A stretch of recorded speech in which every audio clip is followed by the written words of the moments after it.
Hey guys, minasan konnichiwa. This is Awkward Senpai here, and today I've got another speed paint with a story for you. So, without further ado, let's get into it, and I hope you enjoy it. I'll see you at the end. Good luck! I think I'm gonna end up remembering our 3-day school trip to the seaside forever, basically, because in those 3 days, a really life-changing change happened in my life, I guess. Anyway, we were about 20 students to one teacher, so it was pretty independent as far as school trips go.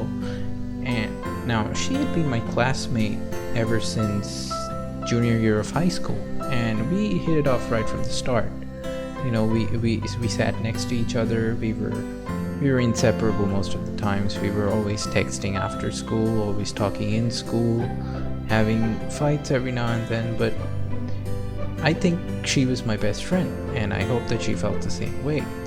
And, you know, people did tend to gossip about that a bit, but I mean, it was embarrassing at first, but then we both kind of brushed past it because I think we both accepted our feelings, but, you know, none of us expressed it.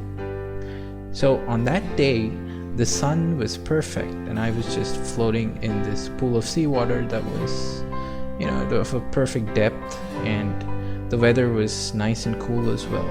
And I was just scanning the beach, and then I saw her sitting under an umbrella with a bunch of her classmates. They were laughing, and she was braiding her hair, and it was a pretty joyful moment. And as the current was turning me around, our eyes met for a second, and as I disappeared back into the bliss of the water, all I could think of was her.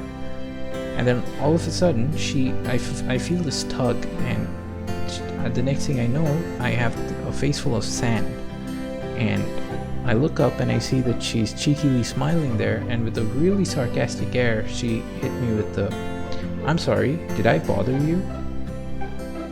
Now, being woken up from a moment of bliss like that, it makes you frown. And I did, but she wasn't having any of it actually. The next thing I know, she's dragging me hand first all towards a very cliched palm tree, and all she has to say about it is, "The light's perfect there, let's go." I didn't even have a chance to dry myself off properly with the towel, because next thing I know, my arm is in hers and she's leaning against me. And at that moment, I can tell you that time really stood still.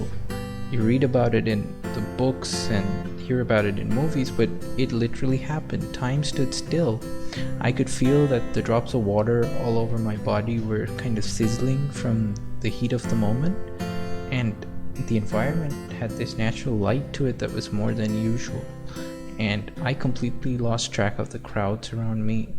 And there was this really sweet scent in the area, and it was probably her conditioner or something, and I don't know, my mind just went blank right there, and my expression, which was still a frown and a glare, just stuck on because I was unable to process all these events happening so quickly.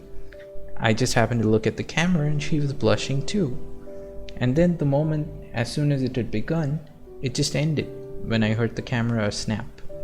And her parting shot was, "Go back to drowning."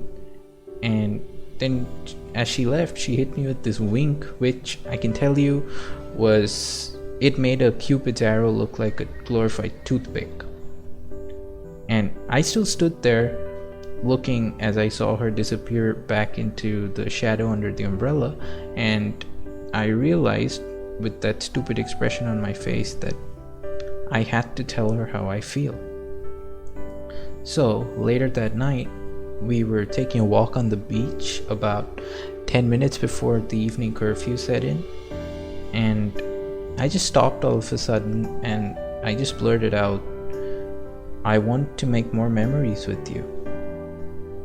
And she stopped for a second, and after a pause she looked back, and I could see that her violet eyes were gleaming, and she said, "That's okay, I have a lot of storage left."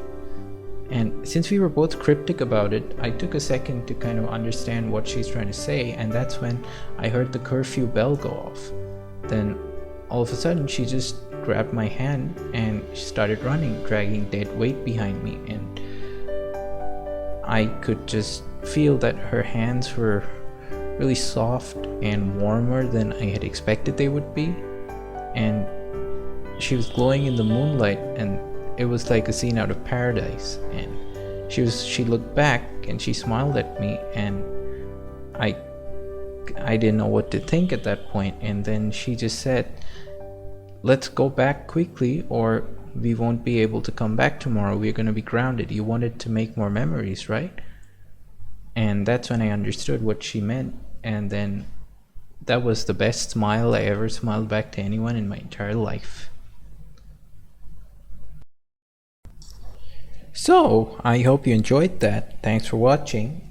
And if you did enjoy it, then go ahead and share it with someone, or I don't know, leave a comment or leave a like. And if you really liked it, then go ahead and subscribe. Please do. So yeah, I'll be back with more speed paints and whatever in the near future. So yeah, I hope to see you then. Bye bye. Have a nice day. Sayonara.